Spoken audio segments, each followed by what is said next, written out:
I'ma walk this road, then you can talk shit. Gambling with my life, but I refuse to go for nonsense. This the life I chose, this all I know, ain't many options. About to tell the truth, I make the rules like I'm Fleece Johnson. Hey, what's up? This is Big Lee with Hustler Spirit. What's up, Fleece? How you doing, our big brother? Doing good, man. Let me first say like and subscribe. Go get you some gear. www.hustlerspirit502.com. Get you some Fleece gear. Get you some Hustler Spirit gear. It's all on there. That's it. Hey, Fleece. We was talking about dangerous gas, and you know, our aim is always to keep people out of prison. I think some people lose focus on that. I think we making fun of certain things, which is cool. But you was talking about a guy named Frank something. He was a white guy. And no, Frank was black. Frank, what's his name? Earl Perkins? Earl Perkins. Earl Perkins. Man, how do you unalive two people and get out? How you unalive two people in prison and get out to unalive somebody in the free world? How tell us the story on that. How does that work? Well, first of all, when I went to Eddyville prison, you know, I'm still a child.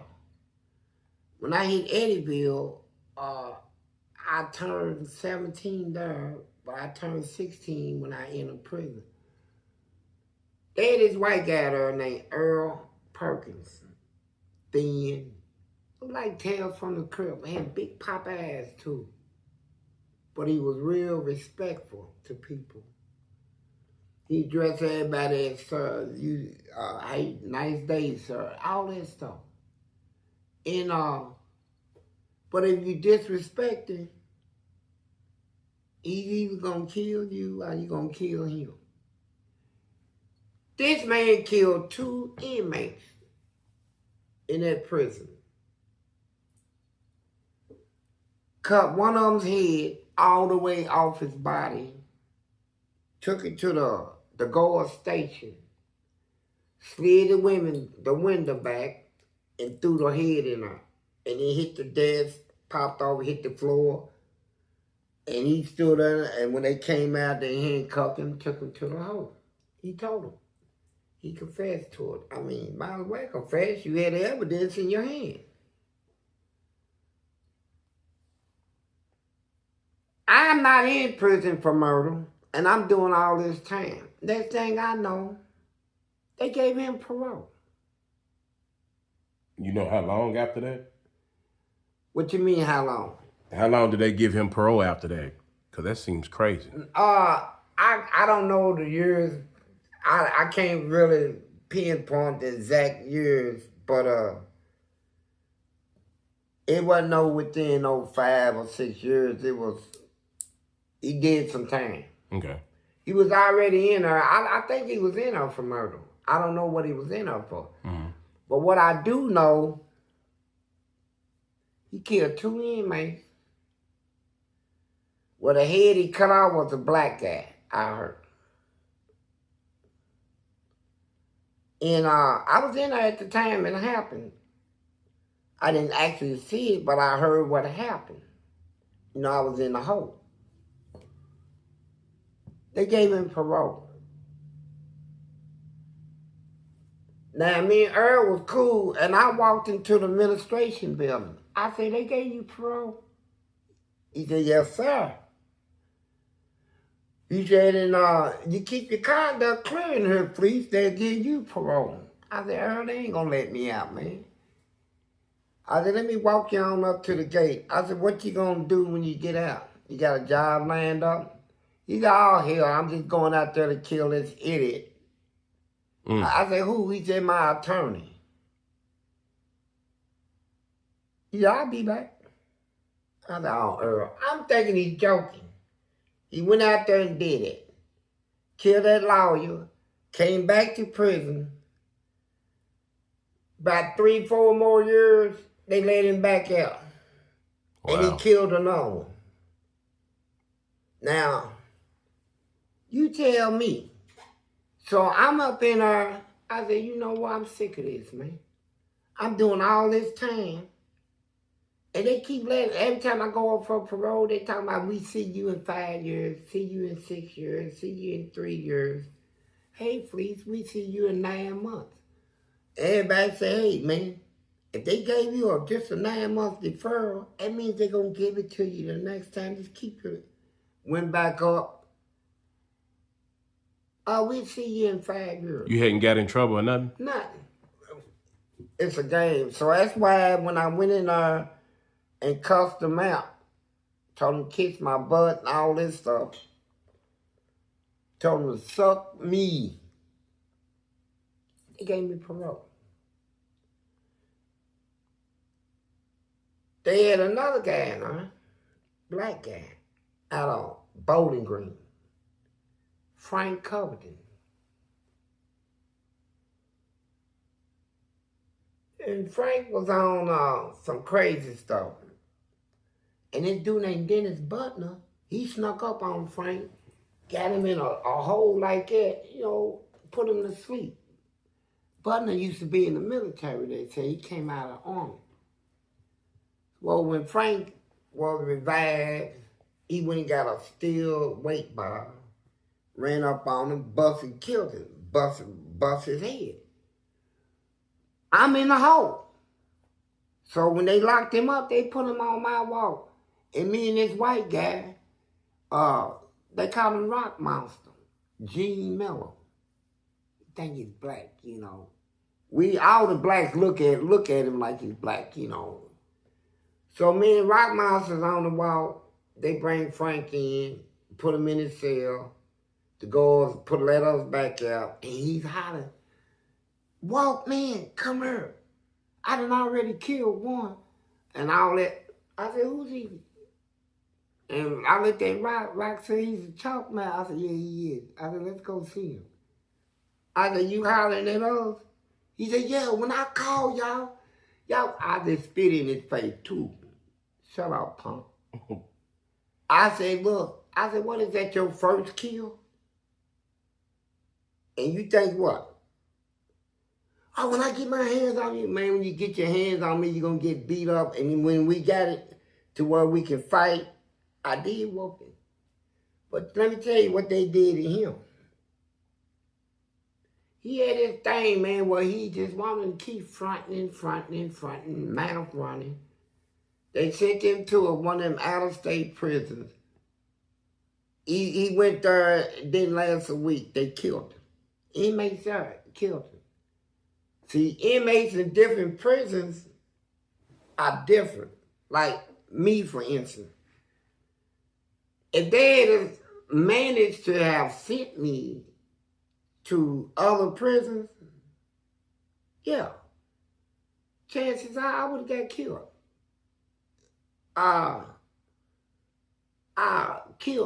Did a lot of killing. It would have been either one. And they tried to send me to the worstest prisons, but my conduct was so bad in the prison I was in that they told him, we're not going to accept him. No, he's too bad. We trying to get rid of ours. But you see all that in prison. And I met a whole lot of real tough people in there. And one of the toughest out of the white boys, his name was Bobby Bruce. And let me tell you something. Bobby came in there young too, and real nice, real polite. They had another white dude named Earl. He was running the yard for the white boy. All the white boys followed him. If he say kill, they kill. If he say go get your weapons, they go get it. And one day he was him and Bobby had an argument, and he kicked Bobby in the butt and smacked him.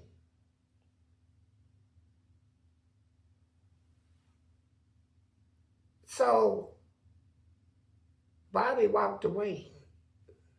He was about 18 at the time.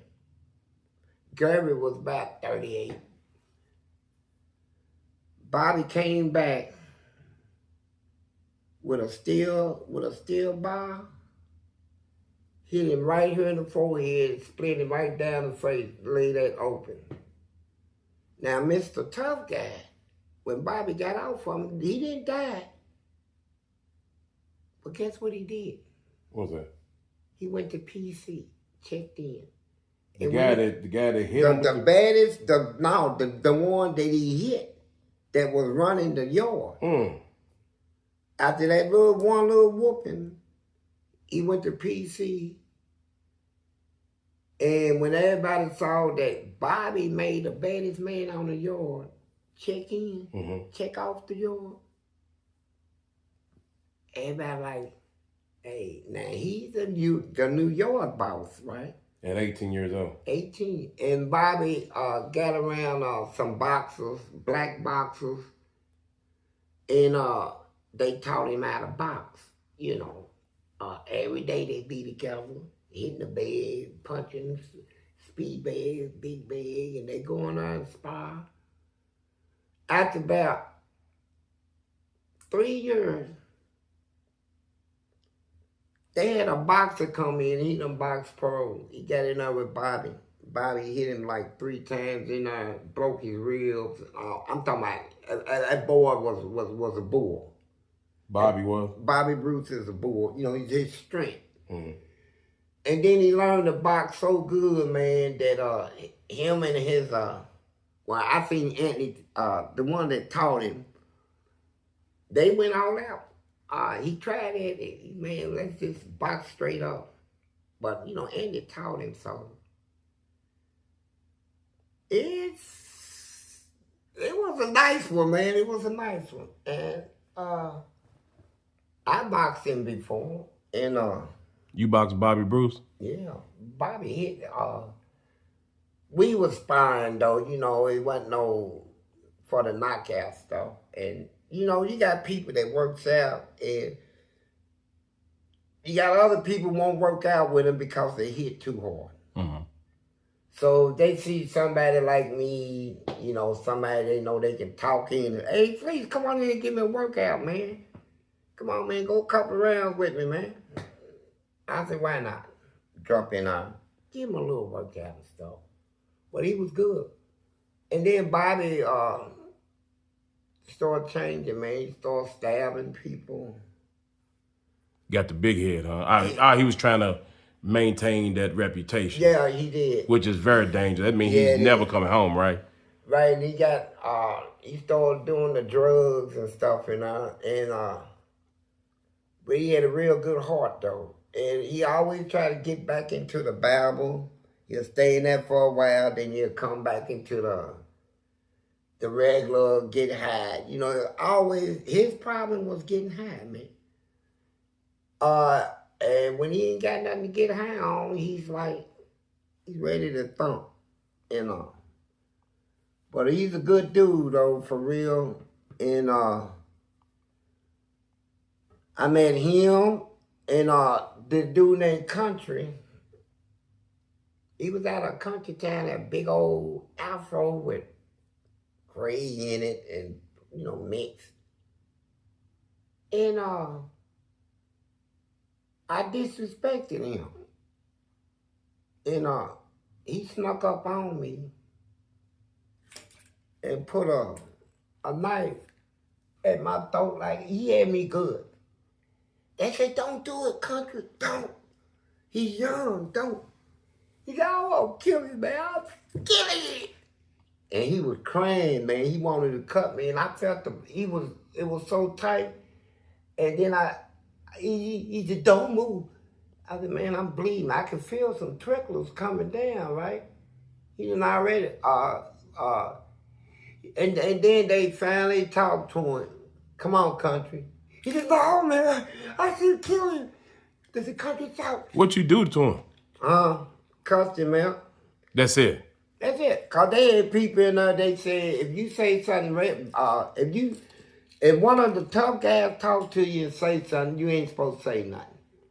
You supposed to let him say whatever he's supposed to say, beat you out. I wasn't with all that. So when they finally, they said, Country, come on.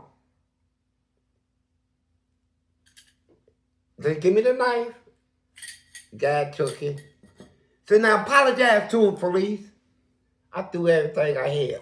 Bam, bam, bam, bam, bam. You think I'm going to apologize to somebody that put a knife in my throat? No, you're going to apologize to me.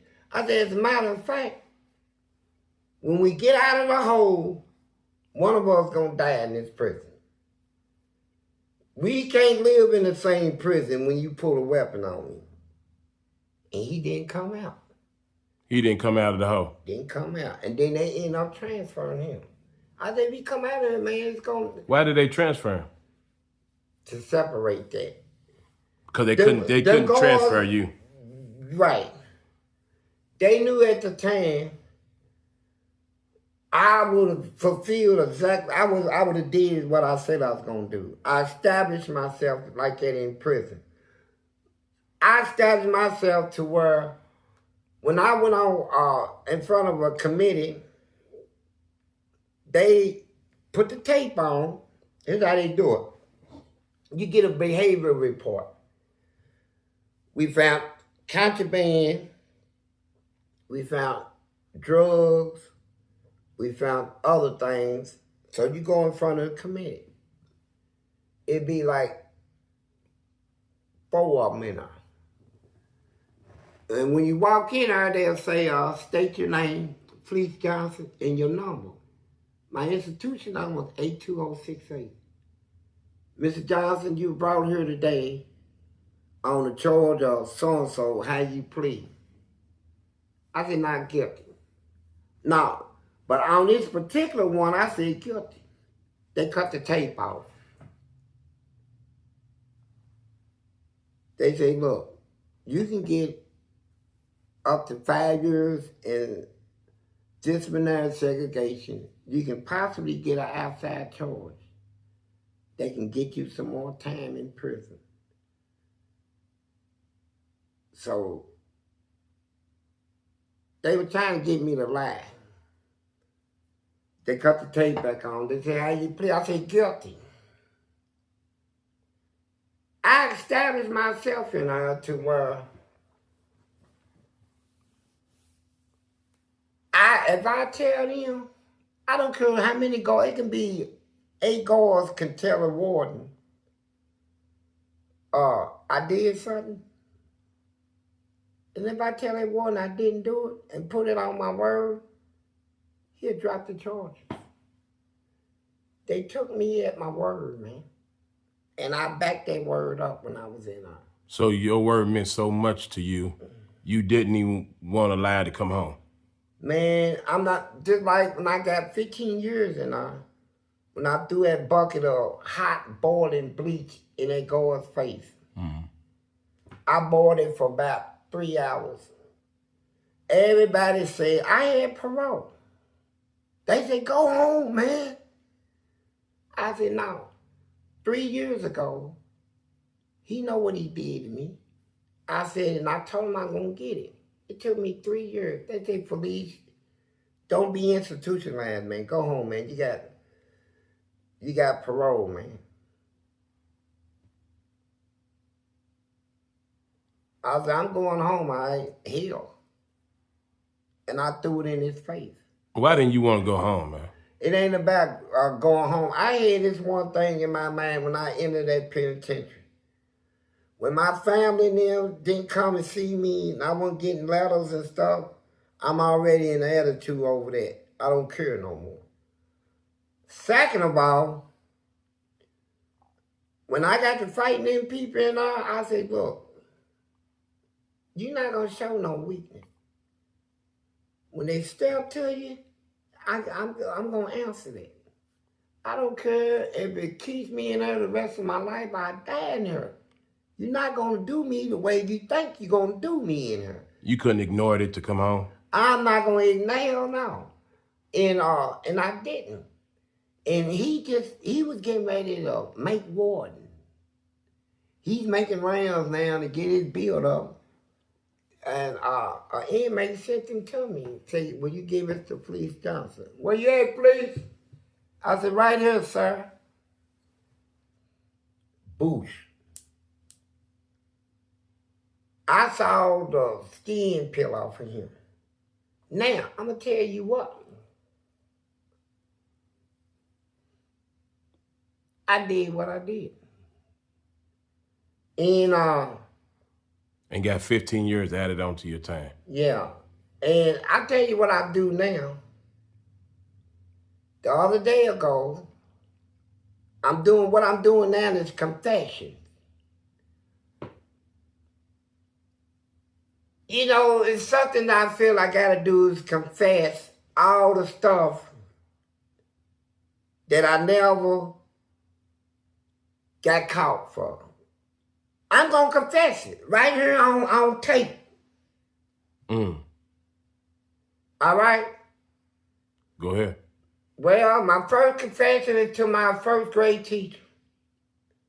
I'm the one that put the bubble gum in your chair with the 2 thumbtacks in it. I did it. What grade was that? First grade. I'm apologize to, I confess to my brother. I'm the one that took your little train track and your little G.I. Joes and threw them in the garbage. Mama thought he left it in the park. I did it. I apologize to my sister. I'm the one that took your Barbie dolls and cut their hair, left all them patches. When y'all thought the hair fell out, I took it out. I did it. I apologize to my other brother.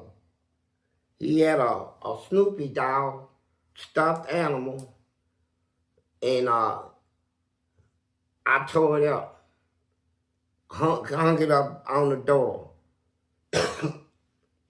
He thought my other brother did it. I did it. I apologize to my other sister that made me mad. And she was going to this dance, and I took the thread out of her pants, took it all the way out to there, so after she walked 5 or 6 times, everything gonna bust open, right? And she gonna be standing there looking ridiculous. She made a complaint at the store she bought it from. Ready to sue these people. She got embarrassed. I did it. I apologize to my daddy. I confess I'm the one that took the slingshot with the ball burns I took out of the skate wheel and shot your car windows out. All your windows. Neighbor down 2 doors from us, he got blamed for it. I did it, Daddy. Well, Daddy's dead now, so wherever yet I did it. I got another sister. She made me mad one day, and she had this purse, had money in it, and all that. So I took it. You took the money? Took everything. She could never find her purse and stuff. Somebody else got blamed for it, but I did. Well, shit, you was headed to prison then. Well, my mama, apologized to my mama. I was about 11 years old. Mama's grandmama gave her a wedding ring. Mama stopped wearing it. I gave it to a girl. I was trying to get a girlfriend.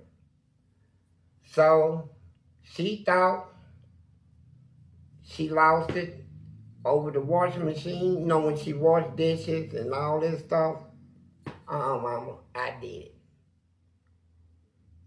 And I got another sister that I did something to. You know, she was cooking pie. She got good at cooking, so she came and enter this pie contest. So when she went to use the bathroom, I took a whole lot of salt and poured it in with the dough stuff, stirred it up, I'm talking about almost a half a thing of salt. So when they said her cake was the worst ever ate. So she didn't know what went wrong. I did it. And my daddy. Apologize again. I'm the one that broke the blade off the bed, because you put your hands on me. When he went to sit down, came from work, the whole bed broke down. I did it. I did a lot of stuff, and I'm going to stop my confessions here. I did like... Nah, don't stop now. What else you do? What else you do? I can confess to my other brother. Well, he did something bad. And he was a player. And I wanted to go with him. He told me I can't go. So he had his little shoes out. I took and broke the heel off of one of them, right? And then put it right back, a little on her. And I bent them things in. So when he put his shoes on, took a step, the whole heel came off. So he thinking he's going to take it back to the store, order all that old shit. He done had his shoes for months. How you going to take them back to the store? He didn't even get to go nowhere. I did it. And I'm the one that, my daddy, we had a grocery store in our house. And my daddy took it was donuts. And he gave the last donut to my brother, even though I asked for it. Okay. So when he left the house, we had a grocery store in our house. I took the money and brought a lot of firecrackers. My brother got blamed for it. Daddy said, you stole my money. Because what I did, I took some of the money and put it under my brother's pillow. And my daddy found that little piece. The rest of it, I brought firecrackers. Well, Daddy, I did it. My grandmama, I apologize for her because she had cooked a blueberry pie. And she had one slice left in her for my granddaddy. When he gets off from work. Well, my brother came over and my sister. And while they was talking to my grandmama, I went and ate the pie. So I went and lay down in my grandma's bed and went to sleep. And what woke me up is there was a big argument in her. Who ate the damn pie? Y'all know it was a piece meant. She said, no, you go back to bed. I said, he's been asleep, but I did it. They got tore up over there. So I confessed to that, and I confessed. I got about 300 more confessions of things I done and got away with it. I want to get it out of my system, right? Okay, I apologize to this girl.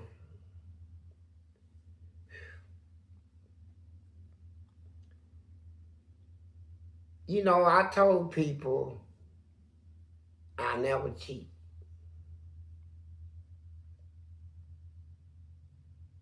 However, yeah. I cheated on her with her best friend. And you know what? I turned it around when I thought she was getting ready to find out. I kept telling her best friend keep on making advancements towards me, right? And I said, I don't like it. I wish you can talk to her. And then when her best friend got around, she tried to put her arms around me. They fell out. But I did it. you know. And I stole from my uncle. You know, he drank beer, whiskey, and all that. And he was real nice. Come on in, boy. Are you old enough to drink? I said, yes, sir, Uncle. And sit down and have a drink with me. You know, we drunk. You know, I appreciate it and all that.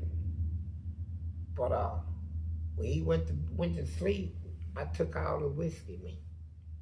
Took it with me. You know, and then when I contacted him, some people came over to the house, you know, while I was gone. And then when they got around to the whiskey thing, he blamed them for taking his shit. I let him take the rap. I did wrong, man. I confessed, like, hey, my sisters and them, I used to take the thread out of their panties, the thread out of their pants. I take it, like, take this end out, and leave it right there in the middle. And when, you know, give them a little chance to walk around, then it'll pop. Everything will just bust open. They be standing there looking silly. I used to do my brother and them. I used to, if you make me mad, I'm gonna put something in your food. You know, like my one brother, he thought he was stronger than me. He hit me in the back, knocked the wind out of me. So, Mama cooked some chili, and I know he was gonna eat a lot of it, cause her chili is the bomb. So what did I do? I put a whole pack of X-Lax in his chili. That stuff make you duty. And he ate about 3 bowls of it. Went outside, went somewhere. Oh man, he did duty all over the place. I put a whole thing of X-Lax in her. And so I thought, like, he couldn't stop dutying, man. He just it ain't funny. I confess, I did something bad. So I did a lot of little bad stuff, man. And when I think about it, you know, like my sisters, I go in there and I go through their drawers, take out all their underwears, lay them on the bed. They ain't home. I take hot sauce, mustard. The stain of mustard is something you can't even get out. You can't get that yellow stain out. So I would take and smear the front with mustard and put like 2 or 3 little drops of hot sauce in the back to make it look like they bleeding or something, right? And so I fold their little panties and stuff up, put them back in their drawer, right? And then on their pants and stuff, like if they had a outfit, I noticed you can take one little smear, can make a whole outfit just look like nothing, just a little dot. And so I remember one time my mama called my sister, had them sitting down. Every time your stuff go in this washer, it got blood on it, and it looked like you done peed on yourself. What's going on? Mama, I'm fine. I ain't nothing wrong. Well, I'm gonna take you to the doctor. I did it. So they never found out where it came from. You know, who was doing this, taking the buttons off of shirts. And like my daddy had a special jacket. I used to watch him. I used to get mad at him, watching him dress. You know, he done been beating on me and stuff, so he had his special coat where he zipper. It's wintertime. So what I did, that little piece right there, I pried it open real hard. Then I bent 2 or 3 of the little teeth up and I put it back. So I'm sitting there watching him. I'm getting ready to giggle now, right? I'm watching him. Honey, call my mama. Yes. Could you get this? She'll stand out, she be sweat pouring off her head. I be laying over her toe up. Never got it says, now you gotta get in your car. Oh. The air's out of the wheel. But he think it's the flex. If I cut the tire, he gonna know somebody did it on purpose. If I let the air out, he gonna look at it like slow linking. He couldn't go to work. Didn't go. End up losing his job. So did. I did it. Leave me alone. So. What about some things you did in jail that you got away with? Well,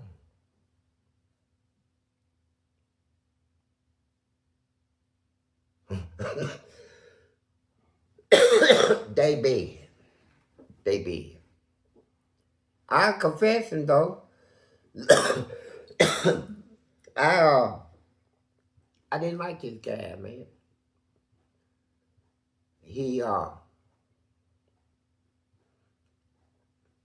talks and talks and talks at night. People trying to sleep. And so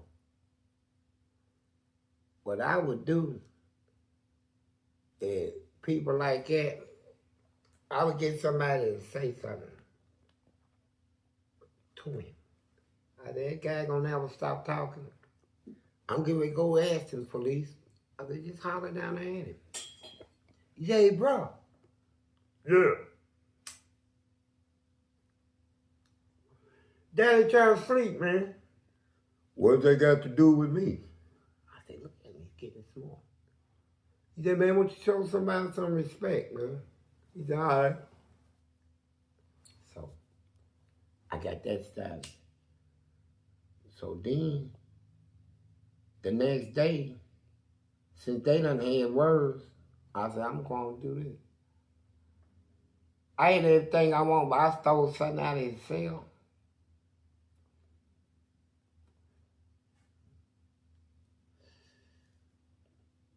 No, he gonna think the only person could have done it was the person that kept hollering at him last night. I said, oh, what's up, man? He said, man, somebody stole my shit, man. I said, man, it's what happened when you argue with people. And I walked on. And he ran up on dude, man. Dude like beat him to death, though. I knew he could whoop dude. That's why I ain't man doing it. So I confessed. I confessed to a whole lot of stuff. And now, some of my confessions could get me in trouble. I ain't gonna confess too much. I take that to God. I got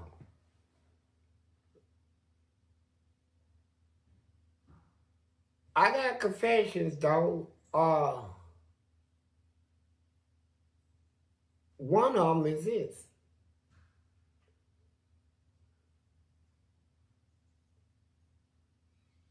I'm glad that I'm able to tell the truth, man.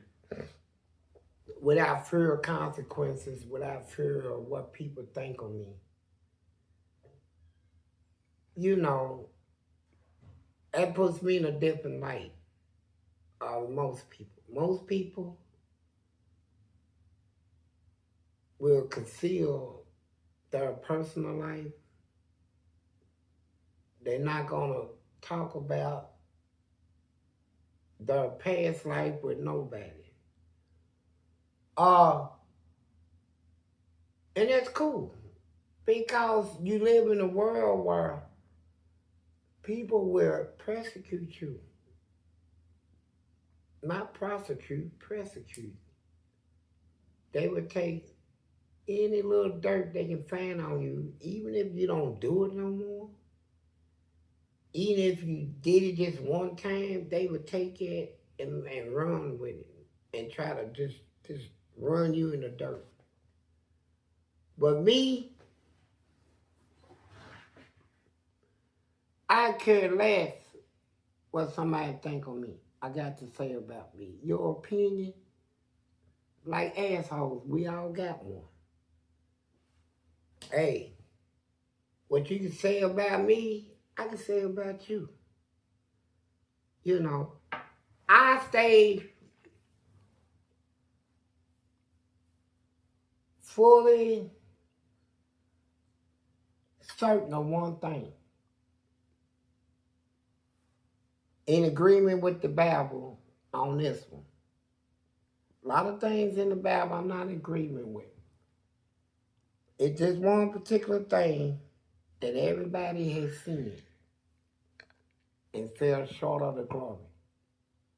Everybody on this earth has seen me. And I know what a sin is. And I know how addicted it is. And I know how hard it is to get rid of a sin. And I know how one sin turns to another sin. Everybody done seen it. The people watching this video, I don't know you. I don't know how you was raised, but I know one thing. You done sinned. I know you done did stuff in secret, foul. I know you done did some nasty stuff behind closed doors, personal stuff, even with your own body. I know you done things, and I wasn't there to see you do it, but I'm certain you did it. And you live a life now where you walk around now. You don't do them things no more or whatever, but you present yourself now as a respectful person doing this and not doing that. But you have sinned. You have did wrong. You have did nasty stuff behind closed doors, in private. So, whether you can admit to yours or not, that's on you. I can admit to man's, right? I can talk about man's out in the open because I don't fear nobody. I don't fear no human being on this earth. And I don't care if I stepped out of this building and nobody on earth spoke to me. The less people speak to me, the better off I am. The less I have to talk to, the less problems I got to deal with. So the people, they got bad opinions of me, hey, you're welcome to have them. Because I got one of you. You ain't no better than me. I don't give a damn who you are. I don't care how many churches you go to or how many days you go. I don't care about your GED, your accomplishments. I done graduated out of college. So what? Ted Bundy came out of college and killed all them people. Just because you got an academic schooling, vocational, whether you got a good job, I came out of the Army, I work for NASA, I'm an IRS. What you done read in them comments? Matter. What you done read in them comments got you upset? Huh? Because that sounds like you've been reading comments. That's the I read all my comments. I want all my fans to know because you got a right to know. When you speaking of me, yeah, I'm gonna read it. It may take me a time, but when I sit down and I got time to spare, I go through all my comments. I read everything. Why you feel like you gotta address it? I wanted to, because I want them to know that some people you can't touch. And I'm one of them. Well, if you're addressing it, they done touch something. I'm teaching them something. I'm teaching other people stuff. People, they live in fear of people finding out their secrets, right? I can get exposed. They can blackmail me. If somebody find this out about me, I probably lose this job. I probably won't have no friends. I probably have to move out of my community. You know, people got fear in them. You know, and that fear comes from the things they done in life that they done hid. You know, you got a book came out, Captain and the King, immigrants come over in America, put his sister and them in orphans. He said, I'm gonna get you out of there. His thing was blackmail. And he was blackmail. He said, every man got something to hide. All you gotta do is find out what it is, and you got them in your power, control. And he was talking mainly about people that was holding office job, government workers, you know, running for governor, mayor, Office. You know, office job, big office. He said they all got something to hide. All you gotta do is find out what it is, and you can control them. And they was letting people control them. And you got certain things that people are hiding right now. Some of y'all listening to me, y'all know y'all got some stuff y'all hiding. That you would probably give everything for somebody not to find this out about you. That you done did in your life. But you know what? I already know. So, and with me, all I be doing is, it ain't, yeah, I was touched, but touched in a way where you can't touch me. And I'm going to show other people how they should be so that you won't be able to touch them. Be able to confess your sins, man. You know, somebody like one guy ran up to me and said, hey, Fleece. I said, yeah. He said, when you was in prison, you had sex with men. I said, yes, I did. That killed the conversation. There ain't nothing else he can say about it. He said, yeah, He said, try me on another one. So you was doing them or was they doing you too? I said, yeah, they were. We doing whatever. So now you ain't got no more slugs to shoot, right? I done took them little things and just shredded them. Anything else? You know, I know people that got out of prison, came back to prison because they killed somebody. They knew who they were when they was in prison. What about the people that call you a sissy? Man, I don't care because I know I'm not. They call you an old punk or old sissy. Man, they call me what? Oh, are you all old? I say, okay, thank you. Because, what? They did love kill like that in prison. Old black dude. Love. Good, your daddy shot your mama. All that. And then one day, dude was sitting there crying. Lord said, what's wrong? He said, my grandmama died. He said, you love her? He said, yeah. He said, if you love her that much, dig the dirty bitch up. Now, he came back. Me, I'm the same way. I don't care what you gonna say about me.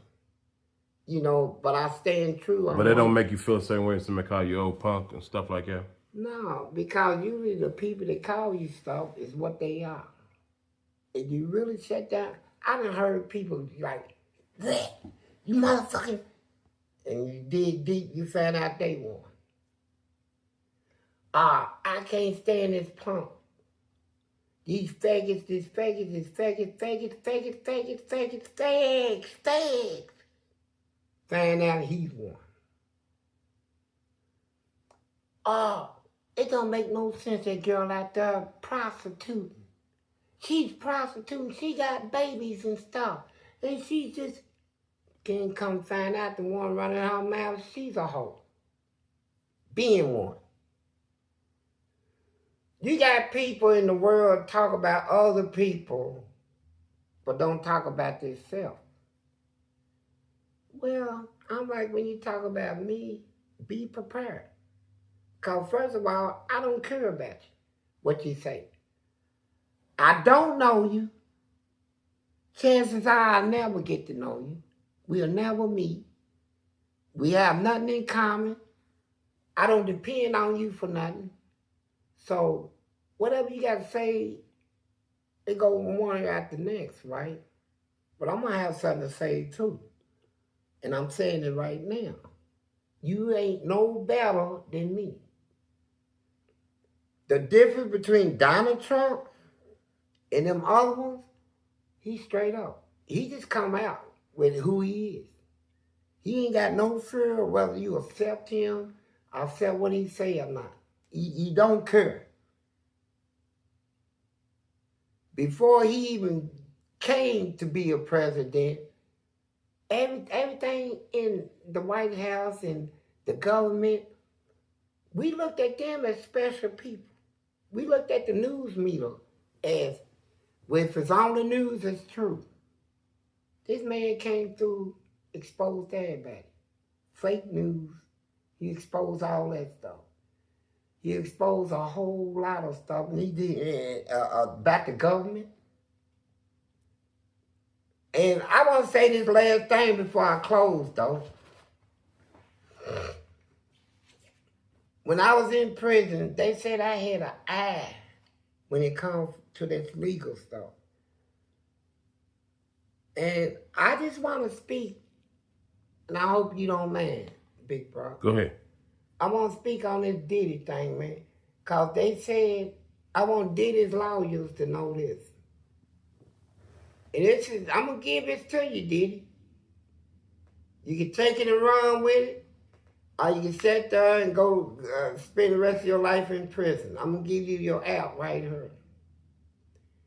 I read in YouTube, not only YouTube, but Google and Chrome, the news, that the judge was getting ready to have Diddy removed out of the courtroom for trying to interact with the jury.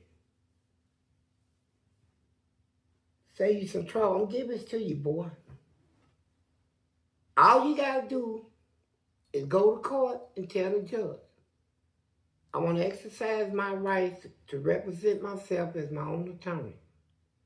It's a constitutional right that cannot be denied.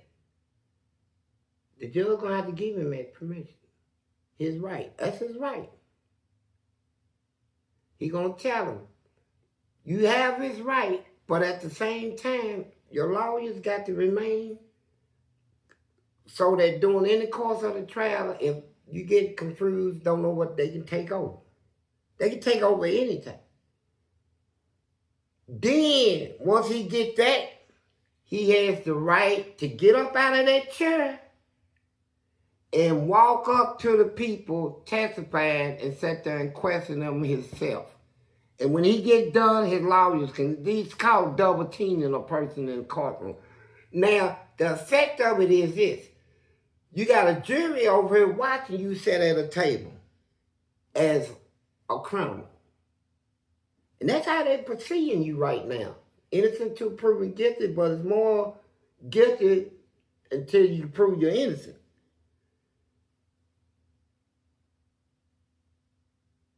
But when he gets the permission to represent himself, he can stand up, walk out there in the courtroom, question people, walk over to the jury thing, look at him and say, do you actually believe that? And walk back. He is allowed to perform. Now, you give up that performance, you leave it up to your lawyers to do all the... Another thing I want to ask you, and he be sitting over, you didn't ask him what I told you. Tell the judge you want to represent yourself. And you'll get the right to put your suit on. And now the jury going to see you different. They're not going to see you as a criminal. They're going to see you as like one of the attorneys in there. It's going to bring more favor to you. And you can walk over to the jury. You can see their mindset. You able to even speak to them on occasion. And if they lawyers object, Said this, tell the judge, I understand, Your Honor.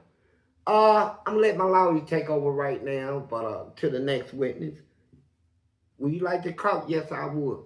And you get to go up and look them people right in their eyes, boy.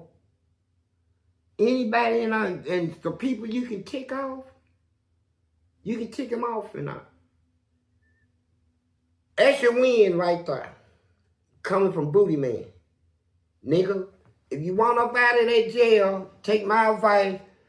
Anybody see this, take it to your lawyer. That's what you do. Then you call back everybody that done already testified. You want them back on the stand.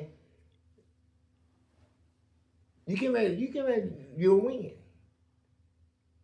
Booty Man out. Remember, like and subscribe. See you later.